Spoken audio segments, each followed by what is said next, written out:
Welcome to How's Your E-Presence? This is our sidebar podcast, if you will, away from our friends over at Business Radio X, where we like to share some information that is a little more direct. We'll drill into something that we don't typically have time for in the monthly show, and we're glad you're here. My name is Mark Galvin, and I am the founder of ePresence. Here at ePresence, we manage personal social media for people because social media is where you can develop a larger audience. And why do you do it on the personal side? Because that's where you develop your relationships. Personal relationships are developed through personal social media, not through the business channel. So you should be paying attention to that personal channel. Here on How's Your ePresence, we talk about personal, professional social media so that you understand how to leverage that better. Now, to answer these questions, we often will, we're going to share some updates from our ePresence research teams at time, but today we're not doing that. So it's a little bit off than the normal, and the reason is because we have an absolutely fantastic guest that I'm going to introduce you to immediately. I want you to give a warm How's Your ePresence welcome to Ms. Janet Falk. Janet, how are you? I'm doing great, Mark. A pleasure to be with you today. I am thrilled that you are joining me. And tell our audience, where do you sit? Where's your office? I work from my home office on Roosevelt Island in New York City, which, if you're not familiar, is the island beneath the Queensboro Bridge between Manhattan and Queens. You know what? I'm a native Atlantan.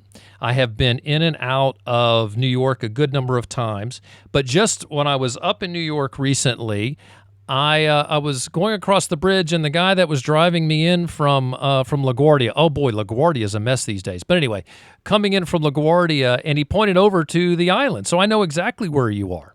How long have you been in New York? I've been living in New York for more than 30 years. Oh my goodness! Oh, that's fantastic. Well, you and I met. I think this is very interesting. Where did you and I meet? Do you remember this? I think it was through LinkedIn. It was through LinkedIn because you posted something on LinkedIn and I made a comment on it, and there started a conversation, and then one thing leads to another. I was coming up to New York for a speaking engagement, and you and I connected when I was up in New York. So social media does shrink the world and allows us to connect to more folks. And honestly, you and I would not have run into each other if it was not for LinkedIn. So there's a testament to how great social media really is. So I'm going to ask you some questions here. Let's find out a little bit about who you are and what you do.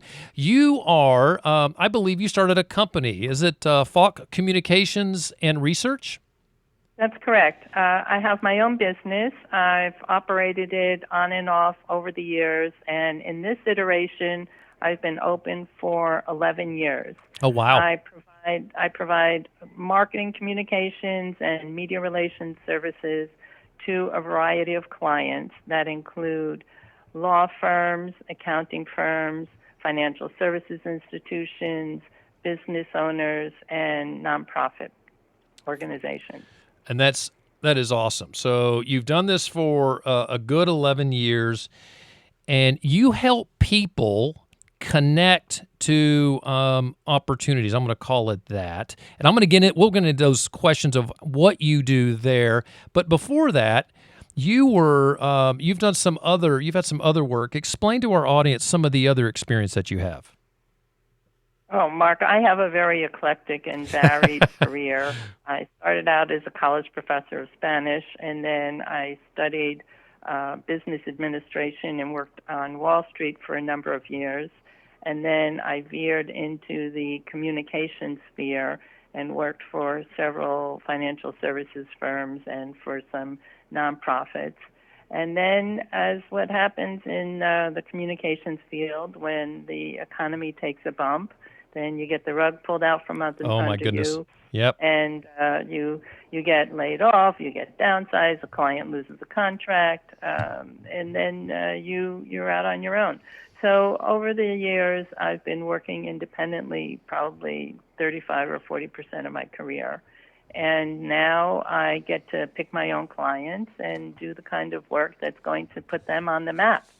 So I'm very excited about what I do every day. Yeah, what you do I think is extremely interesting, which was when we jumped on the phone and started talking, I was very impressed because as we do here at ePresence, our mission is to help individuals optimize their personal social media accounts. And some of that has to do with how can they create content. And content's king, as we all know.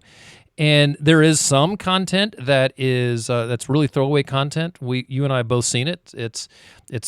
We've seen people share content and be it a blog post or even their social media posts. That's really, I don't want to say worthless. I'm having a struggle with another word. You're a writer, so you probably have that word in mind.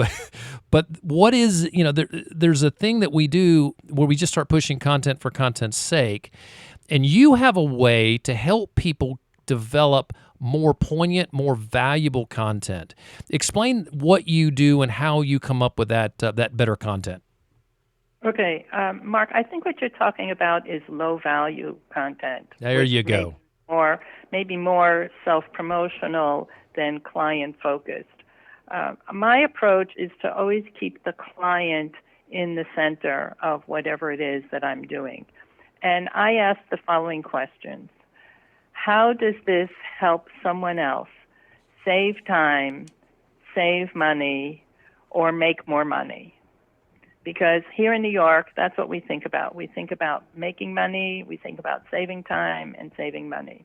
And for my nonprofit clients, I think, how does this help someone else to save the world or bring more joy to life? Because if it's an arts organization, you're bringing a different kind of experience. But if you're a social service organization, then you're helping someone do better in life. So I think by keeping the client as the focus and save time, save money, make more money, then you will be creating more value for the client or the reader on the other side of the equation. Now, I love this. So I often talk about know your mission, know who your audience is, and give content to your audience that they find worthwhile. You're bringing, quite frankly, you're breathing a lot more life into something that I've shared a lot, and that is very specific. How can the content that you're generating help someone save time and save money and make money, right? Did you have a third? Make money. Sure. Answer those questions if you're sharing content, and if you're doing one of those things. Do you try to do all those things in your post, or drill into just one of them? How do you manage that, or do you always try to hit all three?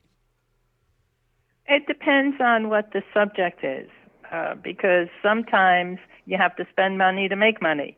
Right. Good.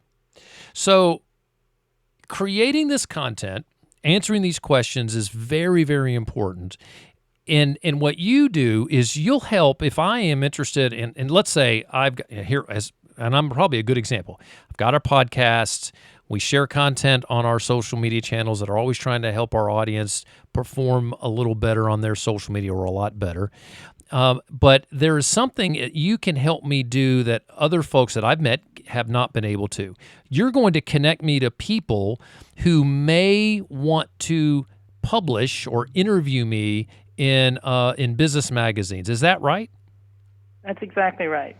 Okay. I often find that reporters are looking for a source, and they want to get insight from some authoritative person who has insight, because this person is closer to the scene of activity, whether it's a regulation or whether it's an industry trend or what have you. And so reporters are always looking for sources, and one has to be able to offer up a source as someone who is credible, reliable, and accessible, so that the reporter will be in touch with that person.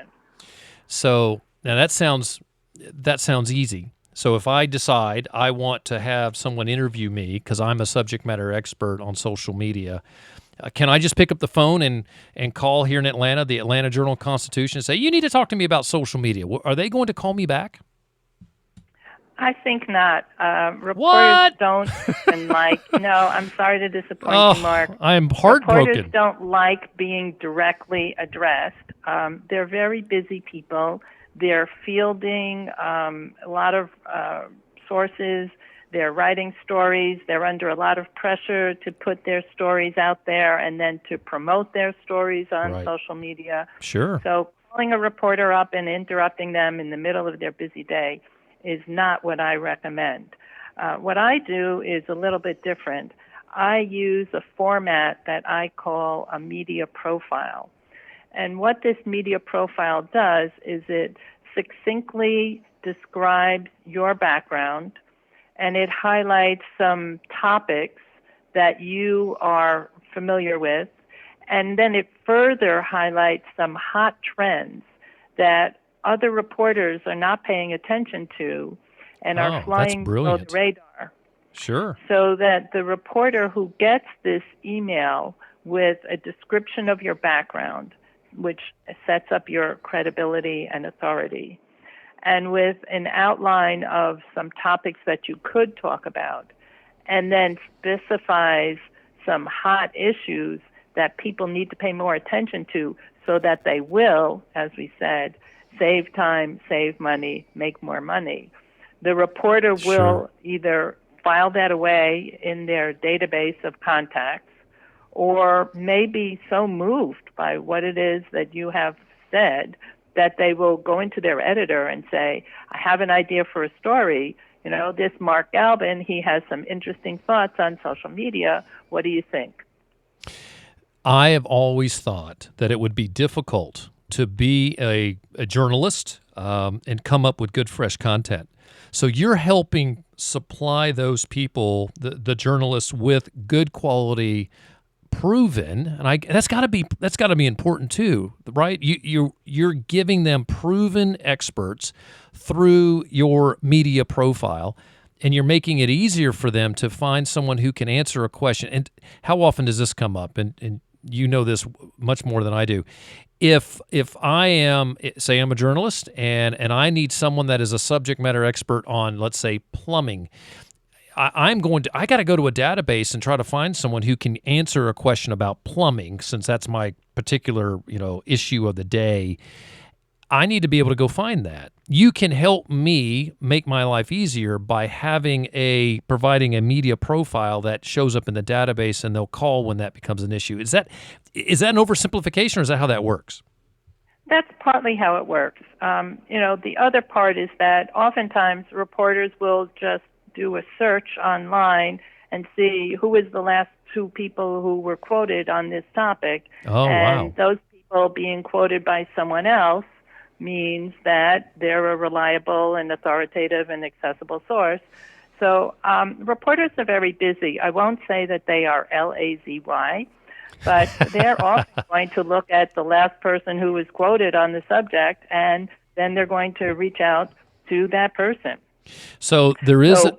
Part of it, Mark, is in the timing. I mean, Yeah, I can give you an makes sense. example. I once was working with an attorney who had a certain view of what was going to be the IPO market in the biotech sector at the end of 2008. Right. And I contacted a couple of reporters and I said, I think you should talk to Mark, let's say. Sure. This is his view on what's going to happen with the IPO market in the biotech sector.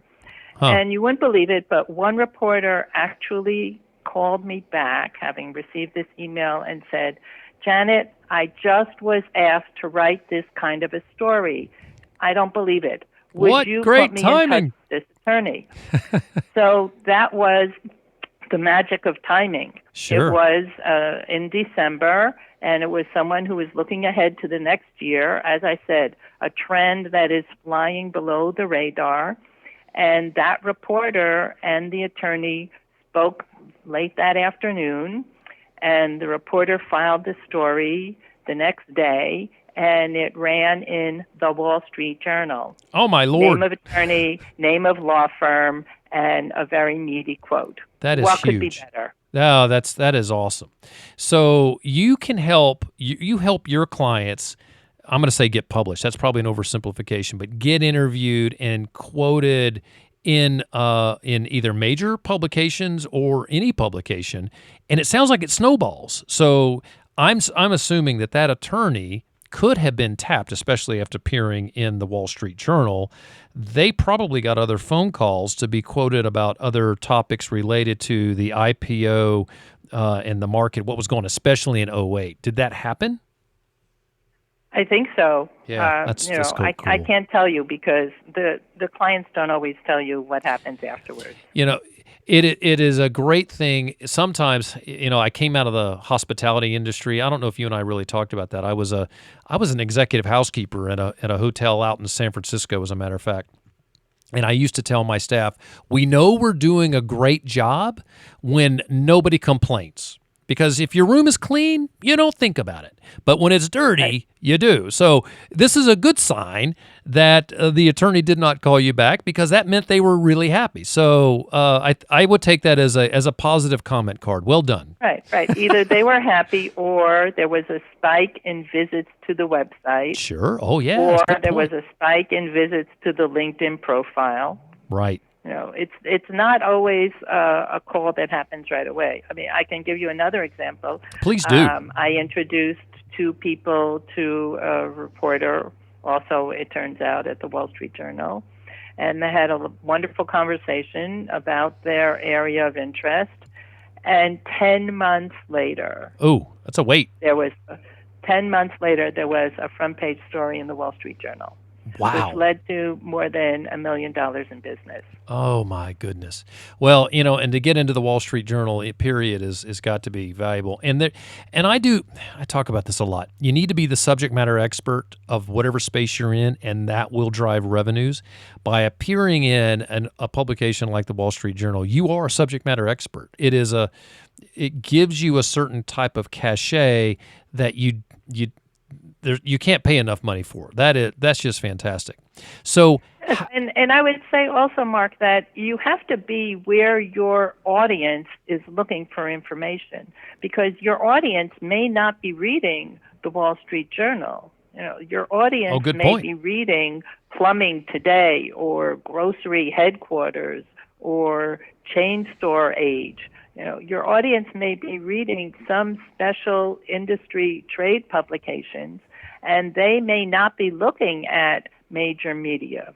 So you have to know where your audience is looking for information and put yourself in front of those reporters who cover the specific industry or the specific topic within that industry. I think that we spend a little too much time trying to push content just for content's sake, and we fail to look at, and this is very true with social media, you've got to go where your audience is.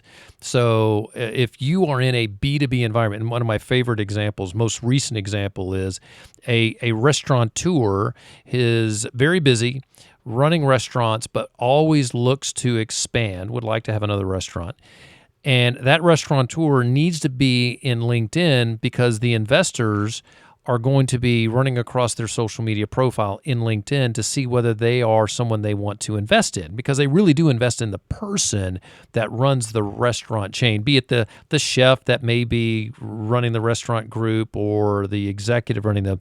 They've got to be there. Why? Because that's where their audience is that wants to invest in in their endeavor.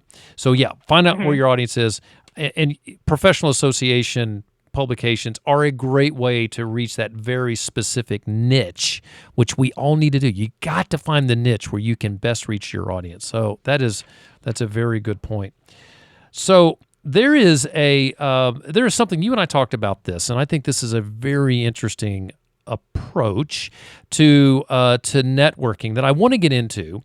And before I ask this question, is there anything else about connecting with media that we haven't talked about that's worth mentioning? Because I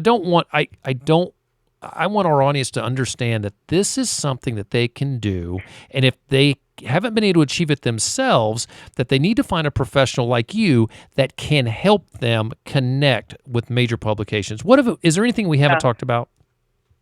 Well, I would say, one final part of your media profile is to have a sample so that the reporter will not only understand what are your areas of business and the particular trends that you're focusing on, but Sure. something snappy and incisive that the reporter will say, aha, this Mark has his finger on the pulse of the market. This is somebody that I need to talk with further. Now, And part of that quote and part also of your subsequent conversation with the reporter is to think of things that will be memorable, that will have some sort of ring to them. Sure. So it Very will smart. make the reporter sit up and pay attention and want to share that. Many times in a magazine article and sometimes even in newspapers, you have a highlighted piece of text, which in the trade is called a pull quote, because obviously it's been pulled from the article and highlighted. Right. So that should be an objective, is to come up with something snappy that will be good for a pull quote, that'll have either a reference to a visual image or an acronym like NASA. Everybody knows what NASA is, but nobody can explain that it's the National Aeronautics and Space Administration. It's good branding. Or it will have a sort of a rhyme, or it'll have some sort of a reference to popular culture. Like, I have some friends who live in Lower Manhattan, and we refer to them not as Downton Abbey, but as Downtown Abbey. Right? I love that. Yeah. So having a quote that has alliteration or an acronym or a visual image or some wordplay or a rhyme, all of that will make the reporter sit up and take note of it, and that will find its way, you hope, into the article. Well, so you and I have dealt and worked with a lot of business people, and they are subject matter experts. They know what they're doing better than anyone we know, but they can't write. Writing's just not their thing. They hate writing, and they'll ask someone else to do that for them. If that's the case, can you help someone come up with the sheet? What did you call it? I didn't write it down. I got pulled quote. Media profile. Your media profile. Will you help develop that media profile for a client? Oh, yes, of course. I have a sample on my website. My website URL is Janet, Janet, L is love, Falk, F is France, ALK.com. So I have a sample media profile on my website, JanetLFalk.com. And as the continuation of the sample media profile is a worksheet. And the worksheet explains exactly how to fill out a media profile, and it gives examples of how many words it should be so that it shouldn't be too long. And anyone who wants to fill that out and get in touch with me, I'll give them a free 30-minute consult to review their media profile and provide them with some guidance. Oh, bravo. Fantastic. So I've got another question, and that was good. I'm glad I asked you to expand more on connecting with the media. But I want to talk about your approach to networking, because you went over this example, and I think it's brilliant. So you said you have something that you employ, and you even called it pre-event marketing, that helps you network at an event that's coming up. Share with our audience what you do and how what you've seen as the net result and the effect of that. Okay, I'm happy to do this, Mark. This is, as you say, pre-event marketing. If there's a cocktail reception coming up and it's sponsored by the local Chamber of Commerce, let's say. Sure. A week ahead of time, I go to the website of the host organization and I identify the president, the vice president, the program chair, and the membership chair. And then I send them all separately the same email, which the subject line is, will we meet at the July 23rd networking event? And then I explained that I am a public relations professional, or whatever your category of profession is. Sure. And I'm very interested in attending this upcoming networking event. And I work with clients in their industry, or I work with members of the chamber. And I'm interested in becoming a member, and I hope to meet them at the event. Love it. Now, Mark, say you were the membership chair of the I just organization. love this, by the way. I've just got to tell you, Janet, I think this is brilliant. Yes, and as a matter of fact, let's say I am the membership chair at my local Rotary. So, yeah, let's do that. Okay. So, Mark, you get an email from Janet at janetlfalk.com, who you've never met, and you get asked the question, will we meet at this event? Well, you're the membership chair. Of course you're going to meet at the event. I'm good. I can't be And more you, excited. and you read this email and you say, wow, this woman works with people who are members of our chamber or who are, in my same profession, Right. and she wants to come to our event and become a member. I better write back to her. I've got a hot one here. Mm-hmm. So Yep. you write back to me and you say, Janet, of course I'm going to be there. I'm the membership chair, and I look forward to meeting you. This is genius. So I'm a proactive person. I'm not going to leave that on the table. I'm going to write back to you a second time, and I'm going to say, Mark, I'm even more excited to come to this event. And by the way, I will be wearing my green jacket, or for a man, a green tie, so that you will be sure to find me in the very busy room. So now I have been in correspondence with you and perhaps with one or the other of the officers. I have built a welcoming committee. I'm going to walk into a room of the chamber where I don't know anyone, but you and the other people who I have corresponded with are going to welcome me Right. into the meeting and into the organization. And when I go to the registration table, I get my name tag and I say, is Mark here? I'm supposed to meet him. And What so a great the person thing. will say, oh, yes, he's the fellow over there in the navy blazer. And I go over and I introduce myself and I say, Mark, I'm Janet. We've been in email correspondence, and we greet each other like long-lost friends, and we have a wonderful conversation, and you tell me all about the organization and how excited you are to be a member and why I should join. And I say, Mark, this has been a terrific conversation, but, I'd really like to meet Bobby, who's the president of the organization. And you say to me, Janet, step this way and I'll introduce you. So I meet Bobby and I say, Bobby, Mark and I had this fantastic conversation about all the great things that are happening at the chamber. I'm really excited to learn more and what you have planned. And so Bobby says to himself, that Mark is on the ball. Yeah. He's bringing in new members. Right. And Mark said, that's Janet Falk. She's really made me look good to the president of the chamber. You bet. And so after talking with Bobby in the same way, I asked him to introduce me to somebody else, say Cheryl, and he says, oh, well, Cheryl's the woman over there in the red dress. I can't introduce you. I have to take care of so-and-so. So I go over to meet Cheryl, and I say, hi, Cheryl. Bobby said that I should talk to you. Right. I love it. And that way you work the whole room, because the leaders of the organization are invested in bringing in new members and in making sure that the members meet each other. And so by connecting with them ahead of time and building this welcoming committee, and then seeking them out and having them introduce me to each other, then I walk and talk like I am one of them. You do. And they are going to see me as a member, and they are going to want to be helpful to me. There is a piece that everyone, there's very few people that do not get nervous about going to a new organization where they know no one. This is a great way to go in. You're going to have a warm handshake with at least the people that you've been in contact with, and especially that membership chair. And then the introductions make life go a lot easier as you start to meet everybody else in the room. I think it is brilliant, and I'm so thrilled that you shared that with us today. So I was going to ask you for an example, but we are at 30 minutes, and I knew this was going to happen talking to you, Janet, that we would fill up 30 minutes, and I like to honor the time of our audience. So I'm going to hold us here at 30 minutes, but this has been extremely valuable. Before we start to wrap up here, is there anything else about the networking, your innovative approach to networking, that we need to make sure we bubble up?